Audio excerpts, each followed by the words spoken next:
साथियों नमस्कार।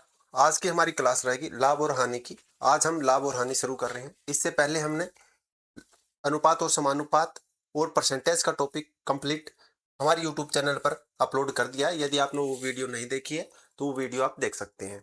तो आज की क्लास हमारी बिल्कुल बेसिक रहेगी, बिल्कुल लाभ और हानि की बेसिक क्लास रहेगी। और इस लाभ और हानि को, प्रॉफिट एंड लॉस को हम 5 से 6 क्लास में कंप्लीट करने की कोशिश करेंगे।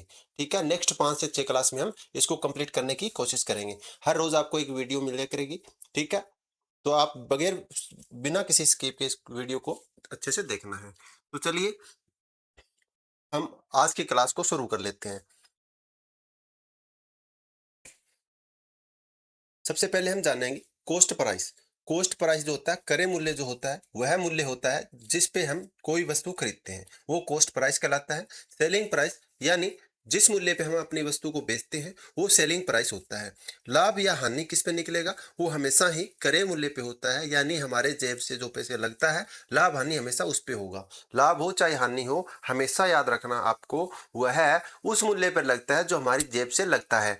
यानी कि कॉस्ट प्राइस पे हमेशा लाभ हानि होती है। ठीक है, तो हमेशा ही हमें इस चीज को ध्यान रखना है।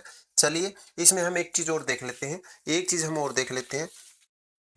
एक वस्तु को 500 रुपए में खरीद कर 600 रुपए में बेचा गया, तो लाभ प्रतिशत क्या होगा? यानी कोई वस्तु को 500 रुपए में खरीद कर 600 रुपए में बेचेंगे, तो यहां से सीधा सीधा हमें पता चल रहा है कि लाभ 100 रुपए हुआ है। यानी कॉस्ट प्राइस सीपी क्या है उसका? 500 रुपए है। सेलिंग प्राइस क्या है उसका? 600 रुपए है। तो लाभ लाभ निकालने के लिए क्या करेंगे? Selling price minus cost price. Selling price minus cost price हो गया 600 माइनस 500। यानी 500 रुपए की हम कोई वस्तु को खरीद के लेके आए और 600 रुपए में बेच दिया, तो 100 रुपए का लाभ है भाई। 100 रुपए का लाभ है। लाभ प्रतिशत के लिए क्या करेंगे? लाभ को ऊपर रखेंगे, लाभ बटा जो कॉस्ट प्राइस है। कॉस्ट प्राइस पे मैंने पहले ही भी बताया था कि लाभ और हानि हमेशा कॉस्ट प्राइस पे होती है। कॉस्ट प्राइस क्या है हमारा? 500 गुणे 100 भाई। प्रतिशत लगाने के लिए गुणे 100 से करेंगे। दो जीरो 2 जीरो 5 से 20 पे कट गया, यानी 20% का लाभ है। ऑप्शन सी इसका बिल्कुल सही है। ऑप्शन सी बिल्कुल सही जवाब होगा। नेक्स्ट क्वेश्चन देख लेते हैं। एक कुर्सी को 800 रुपए में खरीदा गया और 20% की हानि पर बेचा गया, तो कुर्सी का विक्रय मूल्य क्या है? तो इसमें क्या करेंगे हम? सीधा सीधा टीपी क्या है इसका? 800 रुपए है। तो डायरेक्टली इसी पे हम जो 80% की हानि हुई है, तो उसका सेलिंग प्राइस जो होगा वो 80% होगा। यानी उसका सेलिंग प्राइस क्या हो जाएगा? सीधा 80%। हम इसका निकाल देंगे सीधा 80%। 20 चौके 80, 20 पंजू 100, 5 एकम 5, 5 एके 30, 16 चौक 64, यानी 640 रुपए उसका जो है विक्रय मूल्य होगा। 640 उसका विक्रय मूल्य होगा। ए ऑप्शन बिल्कुल सही है। दूसरा तरीका इसका क्या है? इसकी हम फ्रैक्शन बना लेंगे 20% की। 1/5, 1/5 बन गई, यानी 5 वाली वस्तु जो है 1 रुपए की हानि, 5 पे 1 रुपए की हानि है, 4 रुपए में बेचा। कॉस्ट प्राइस हमारा 5 आ गया, सेलिंग प्राइस हमारा 4 आ गया। तो 1 रुपए की क्या हो गया हमारे यहाँ पर? नुकसान हुआ है। 1 रुपए की हानि हुई है, तो एक और प्रतिशत निकालने के लिए क्या करेंगे भाई? कॉस्ट प्राइस को नीचे रखो। 5 था हमारा कॉस्ट प्राइस, 5 इंटू 100 कर देंगे, तो प्रतिशत हमारा हानि आ जाएगी। इसमें हमारे को निकालना था सेलिंग प्राइस। सेलिंग प्राइस निकालना है तो 800 जो है ये क्रय मूल्य था। इसके 500 के 500 के जो है 800 रखेंगे भाई। ठीक है, 500 का मान 800 रखेंगे। 5 एकम 5, 5 से यानी 160 गुना है। 160 गुना है, तो हम सेलिंग प्राइस को भी 160 गुना कर देते हैं। 16 चौक 64, यानी 640 रुपए। तो दूसरा तरीका हमारा ये था। आपको जो अच्छा लगे उस तरीके से हल कर लेना। ठीक है, नेक्स्ट क्वेश्चन देख लेते हैं। एक दुकानदार किसी वस्तु को 1200 रुपए में बेचकर 20% का लाभ कमाता है। वस्तु का क्रय मूल्य क्या है? 1200 रुपए में बेच रहा है और 20% का लाभ, तो इसकी फ्रैक्शन बना लो भाई। 20% की होती है 1/5। 20% की 1/5, यानी कॉस्ट प्राइस और सेलिंग प्राइस। कॉस्ट प्राइस 5 रुपए है, लाभ हो रहा है तो 1 रुपए का। 5 रुपए पे 1 रुपए का लाभ है, तो 6 रुपए में क्या करेगा? वो वस्तु को सेल करेगा, यानी सेलिंग प्राइस वस्तु का क्या आ गया? 6 रुपए आ गया। दुकानदार किसी वस्तु को 1200 में बेच रहा है, तो इस 6 का मान क्या दे रखा है? 1200 रुपए। 6 का मान क्या है? 1200 है। 6 दूनी 12, यानी 200 गुना है। तो हमसे पूछा है क्रय मूल्य क्या है, यानी कॉस्ट प्राइस क्या है, तो इसका भी यह 200 गुना हो जाएगा। इसका भी 200 गुना, 5 दूनी 10, यानी 1000 रुपए है भाई। 1000 रुपए है। ऑप्शन सी बिल्कुल सही है। ऑप्शन सी बिल्कुल सही जवाब है। चलिए नेक्स्ट क्वेश्चन देख लेते हैं। एक व्यक्ति ने एक पुरानी साइकिल 1200 रुपए में खरीदी और उसकी मरम्मत पे 300 रुपए खर्च कर दिया। यदि वह इसे 1800 रुपए में बेचता है, तो लाभ प्रतिशत क्या होगा? 1200 रुपए में खरीदा, कॉस्ट प्राइस क्या है भाई? वस्तु का कॉस्ट प्राइस क्या है, सीपी क्या है, 1200 रुपए है। और 300 रुपए मरम्मत पे खर्च कितना किया, मरम्मत पर खर्च कितना किया, मरम्मत पर खर्च किया 300, पर खर्च 300। अब उसका टोटल जो है, टोटल जो उसकी लागत कितनी हो गई, कुल लागत कितनी हो गई, 1200 रुपए में खरीद के लेके आया और 300 रुपए उसकी मरम्मत पे खर्च कर दिया, कुल लागत।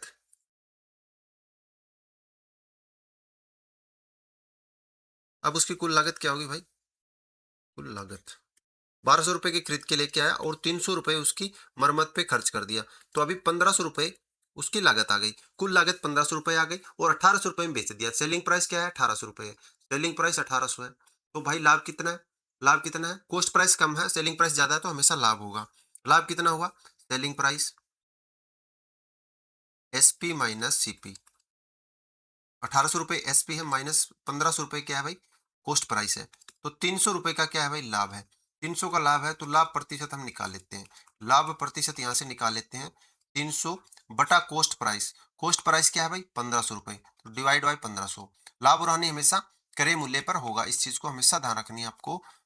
2 जीरो से 2 जीरो यहाँ से कट जाएगा, 15 एकम 15, 15 दूनी 30, यानी कि 20%। लाभ क्या हो गया भाई, 20% लाभ हो गया, ठीक है, 20%। ऑप्शन बी, ऑप्शन बी इसका बिल्कुल सही उत्तर है। चलिए नेक्स्ट देख लेते हैं। किसी वस्तु को 720 रुपए में बेचने पर 10% की हानि होती है, 5% का लाभ कमाने के लिए उसे किस मूल्य पर बेचा जाना चाहिए। 10% की हानि होती है, 10% की फ्रैक्शन बना लो, 1/10 हो गया, यानी कॉस्ट प्राइस और सेलिंग प्राइस लिख लो। कॉस्ट प्राइस 10 रुपए है तो 1 रुपए की हानि है इस पे, तो 9 रुपए उसका सेलिंग प्राइस है। इसी प्रकार से दूसरी फ्रैक्शन हमें दिया कि 5% का लाभ कमाने के लिए किस मूल्य पर बेचना चाहिए, तो इसकी फ्रैक्शन हमारी जो है 1/20 हो गई, इसकी फ्रैक्शन 1/20 हो गई, यानी लाभ है 20 रुपए पे 1 रुपए का। 20 रुपए यदि कॉस्ट प्राइस है तो 1 रुपए का लाभ कमा के वो कितने में बेचेगा चीज, 21 रुपए की वो वस्तु बिकेगी, ठीक है, 20 वाले 21 में बिकेगी। तो अब हम कॉस्ट प्राइस को बराबर कर लेना है, कॉस्ट प्राइस को बराबर कर लेना है, यानी समीकरण 1 में हम 2 से गुणा करेंगे, तो 2 से गुणा करने पे 20 हो गया, यहाँ से 18 हो गया, दोनों तरफ 2 से गुणा होगी, यहाँ 20 और यहाँ 18, तो कॉस्ट प्राइस हमारा क्या हो गया, बराबर हो गया। यदि 20 रुपए कॉस्ट प्राइस है और 18 में यदि बेचता है तो उसको 10% हानि होती है, वहीं पे 20 वाली वस्तु जो है 21 में यदि बेचता है तो उसको 5% का लाभ होता है। अब हमें जो दिया है वो बता देंगे। अब इसने 720 रुपए पर बेचने पर, तो इसका मान दे रखा है 720, 18 का मान है 720, तो 18 चौक 72, ये इसका कितना गुना है भाई, 40 गुना है, इसका 40 गुना है। तो हमें जो पूछा है, क्या पूछा है भाई, कमाने के लिए उसे किस मूल्य पर बेचा जाना चाहिए, यानी इसे 21 का मान हमसे पूछा है, तो इसको 40 गुना कर दो, इसको भी 40 गुना कर दो, 21 चौके 84, 840 रुपए में इस वस्तु को 840 में बेचा जाना चाहिए जब उसको 5% का लाभ होगा, ठीक है। नेक्स्ट क्वेश्चन देख लेते हैं। 15 वस्तुओं का क्रय मूल्य 10 वस्तुओं के विक्रय मूल्य के बराबर है, तो लाभ प्रतिशत हमें बताना है, लाभ प्रतिशत बताना है, तो इसको किस प्रकार से हल करेंगे, देखिए इस प्रकार से लिखो। 15 वस्तु दे रखी है तो 15 लिख लो, क्रय मूल्य तो इसके साथ लिखो कॉस्ट प्राइस, 15 वस्तुओं का कॉस्ट प्राइस इक्वल टू 10 वस्तुओं का सेलिंग प्राइस, 10 इंटू एसपी लिख लो, इस प्रकार से हमें लिख लेना है। फिर हमें क्या करना है, कॉस्ट प्राइस और इसके नीचे इस साइड से आ जाएगा सेलिंग प्राइस, सीपी बटा एसपी इज इक्वल टू, यदि एसपी यहाँ से नीचे गया है तो इसका साथी हमेशा ऊपर रहेगा, तो 10 ऊपर रखो और इस साइड में 15 है जो नीचे चला जाएगा, 5 दूनी 10, 5 तिये 15 भाई। अब जो कॉस्ट प्राइस है वो है 2 रुपए, कॉस्ट प्राइस क्या है, 2 रुपए है, वहीं पर सेलिंग प्राइस क्या है, 3 रुपए है, तो लाभ हुआ है ना, कितना लाभ हुआ यहाँ से निकल जाएगा, 1 रुपए का लाभ हुआ, 1 रुपए का लाभ हुआ। तो हमें क्या निकालना है, लाभ प्रतिशत, लाभ प्रतिशत निकालना है, तो 1 रुपए का लाभ है कितने पे है भाई, 2 रुपए, कॉस्ट प्राइस क्या है, 2 रुपए है, तो 2 रुपए नीचे रखो, इंटू में 100, 2 एकम 2, 2 पंजे 10, यानी कि 50% का उसको क्या हुआ है, लाभ। डी ऑप्शन बिल्कुल सही होगा, डी ऑप्शन इसका बिल्कुल सही है। चलिए नेक्स्ट क्वेश्चन देख लेते हैं। एक व्यक्ति 10 रुपए में 11 संतरे खरीदता है और 11 रुपए में 10 संतरे खरीदता है, तो उसका लाभ प्रतिशत हमें बताना है। तो सबसे पहले हम क्या करेंगे, जो मात्रा है, क्वांटिटी जो है उसको इक्वल कर लेंगे, ऐसे क्वेश्चनों में क्वांटिटी इक्वल करनी होती है। तो सबसे पहले लिख लेते हैं कि 11 संतरे का cost price is equal to 10 रुपए है, और 11 रुपए में 10 संतरे, यानी 10 संतरे का सेलिंग प्राइस, 10 संतरे का सेलिंग प्राइस क्या है, 11 रुपए है, सेलिंग प्राइस क्या है, 11 रुपए है। क्वांटिटी इक्वल कर लो, यानी समीकरण 1 और ये हो गया हमारा समीकरण 2। तो समीकरण 1 को 10 से गुणा कर लो, समीकरण 1 को 10 से गुणा करो तो 110 हो गया, 110 हो गया। 110 संतरे का क्या है अभी कॉस्ट प्राइस कितना हो गया, यहाँ पर 10 से गुणा, दोनों तरफ से 10 से करो तो यहाँ से हमारा आ गया 100। क्या आ गया 100। इसी प्रकार से इसको 11 से करो, समीकरण 2 को 11 से गुणा करो तो 110 आ गया। 110 संतरे का सेलिंग प्राइस, 110 संतरे का सेलिंग प्राइस क्या आ गया भाई, इससे 11 से गुणा किया तो इसको 11 11 11 121 हो गई, 121 हो गई। अब देखो कॉस्ट प्राइस जो है 100 रुपए है और सेलिंग प्राइस 121 रुपए है, यहाँ से क्वांटिटी हमारी क्या होगी, बराबर हो गई। तो 100 रुपए में खरीदा और 121 में बेचा तो कितना लाभ हुआ भाई, 21 रुपए का लाभ हुआ, 21 रुपए का लाभ हुआ। लाभ प्रतिशत निकालने के लिए क्या करेंगे, इस लाभ को ऊपर रखो, लाभ बटा कॉस्ट प्राइस, लाभ बटा कॉस्ट प्राइस इंटू 100। तो लाभ बटा कॉस्ट, कॉस्ट प्राइस हमारा 100 था, 100 से 100 कट जाएगा, 21% इसका आंसर आ जाएगा, 21%, यानी सी ऑप्शन बिल्कुल सही है। सी ऑप्शन जो है इसका बिल्कुल सही है। चलिए नेक्स्ट क्वेश्चन देख लेते हैं। किसी वस्तु के क्रय मूल्य और विक्रय मूल्य का अनुपात 4:5 है, लाभ प्रतिशत बताना है। भाई कॉस्ट प्राइस हम इसका 4 मान लेते हैं, अनुपात हमें दे रखा है ना, अनुपात दे रखा है तो कॉस्ट प्राइस क्या है 4 है और सेलिंग प्राइस क्या मानेंगे, इसका 5 मान लेंगे। ठीक है, क्योंकि 4/5 दे रखा है सीपी बटा एसपी। तो यहाँ से लाभ कितना हो रहा है भाई, 1 रुपए का लाभ हो रहा है, 1 रुपए का लाभ है कितने पे, तो लाभ बटा प्रतिशत निकालने के क्या करेंगे, लाभ बटा कॉस्ट प्राइस यानी 4 इंटू 100। इस 4 से 4 एकम 4, इस 2500 का 100 भाई, 25% का क्या है भाई, लाभ है। 25% का क्या है, लाभ है। बी ऑप्शन बिल्कुल सही है, बी ऑप्शन इसका बिल्कुल सही है। चलिए नेक्स्ट क्वेश्चन देख लेते हैं। एक दुकानदार अपनी वस्तुओं को क्रय मूल्य पर बेचने का दावा करता है, लेकिन 1 किलोग्राम के स्थान पर 900 ग्राम के बाट का प्रयोग करता है। उसका लाभ प्रतिशत बताना है। ये बेईमान दुकानदार है दोस्तों। ये क्या कहता है कि भाई जिस मूल्य पे मैं वस्तु को लेके आया हूं ना, उस मूल्य पे आपको दे रहा हूं, लेकिन ये क्या कर रहा है, 1 किलोग्राम के स्थान पर वजन में 900 ग्राम हमारे को वस्तु दे रहा है। 1 किलोग्राम के स्थान पे 900 ग्राम, तो हम ये मानेंगे कि 1 ग्राम का मूल्य 1 रुपए होगा। 1 ग्राम का मूल्य 1 रुपए होगा। ठीक है, चलिए तो 1000 ग्राम, 1000 ग्राम के स्थान पे वो क्या कर रहा है, 900 ग्राम ही हमारे को दे रहा है, 900 ग्राम दे रहा है। इसका मतलब क्या हुआ दोस्तों कि इस 900 ग्राम का उसको कितने रुपए चुकाने पड़े थे, जब वो लेके आया था तो 900 रुपए, तो उसको कितना रुपए चुकाना पड़ा, 900 रुपए उसके लगे थे।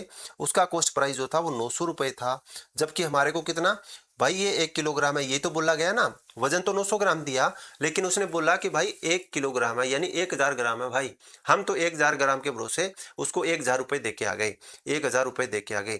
ठीक है, 1000 रुपए दे के आ गए, यानी सेलिंग प्राइस क्या हो गया उसका 1000 और जो कॉस्ट प्राइस है उसका क्या हो गया 900 हो गया। तो यहाँ से लाभ कितना हो गया उसको, 100 रुपए का लाभ हुआ, 100 रुपए का लाभ हुआ। लाभ प्रतिशत के लिए क्या होता है कि लाभ बटा कॉस्ट प्राइस, लाभ बटा कॉस्ट प्राइस इंटू 100। ठीक है, 2 जीरो से 2 जीरो काट लो भाई, 9 एकम 9, 9 एकम 9, पॉइंट 9 एकम 9, 9 एकम 9, यानी 11.11% का उसको क्या है भाई, शुद्ध लाभ है। 11.11% को का उसको क्या है, शुद्ध लाभ है। चलिए नेक्स्ट क्वेश्चन देख लेते हैं भाई। यदि किसी वस्तु को 5% की हानि की बजाय 5% के लाभ पर बेचा जाता तो विक्रेता को 50 रुपए अधिक मिलते। तो वस्तु का कॉस्ट प्राइस क्या है, देखो इसका सीधा निकाल लो कि हानि उसकी क्या थी 5%, उसकी बजाय 5% के लाभ पे, तो टोटल जो प्रतिशत में अंतर, कुल प्रतिशत में अंतर निकाल लो। कुल प्रतिशत में अंतर कितना हो गया, 5 जमा 5 यानी 10%। प्रतिशत में कुल अंतर कितना हो गया 10%, और इस 10% का मान दे रखा है 50 रुपए। 10% का मान क्या है 50 रुपए है, तो 1% का 50/10 हो गया। 100% का हमसे क्या पूछा है, क्रय मूल्य, तो 100% हो गया। 100% का तो 100% का कितना हो गया भाई 500 रुपए। तो कॉस्ट प्राइस उस वस्तु का क्या है 500 रुपए है। सी ऑप्शन इसका बिल्कुल सही होगा, सी ऑप्शन बिल्कुल सही होगा। ठीक है, सीधा सीधा प्रतिशत का अंतर निकाल लो, 5% के हानि के बजाय 5% के लाभ पे उसने बेचा है, तो भाई 10% का टोटल अंतर आ गया। तो 10% का मान दे रखा है यहाँ पर, विक्रेता को 50 रुपए देखिए, यानी टोटल अंतर जो उसका था 50 रुपए का था, इसलिए 10% का मान हमने 50 रखा और 1% का 50/10 हो गया और 100% का हमने निकाल दिया, जिसका कि आंसर 500 रुपए आ गया। भाई क्रय मूल्य क्या है 500 रुपए है। चलिए चलिए आज के लिए इतना ही। यदि हमारी वीडियो आपको पसंद आई है तो आप चैनल को शेयर करें, लाइक करें और सब्सक्राइब जरूर करें। बेल आइकन को प्रेस कर लें ताकि जैसे ही हम नई वीडियो अपलोड करें आपको नोटिफिकेशन तुरंत मिल जाए। ठीक है, जय हिंद जय भारत।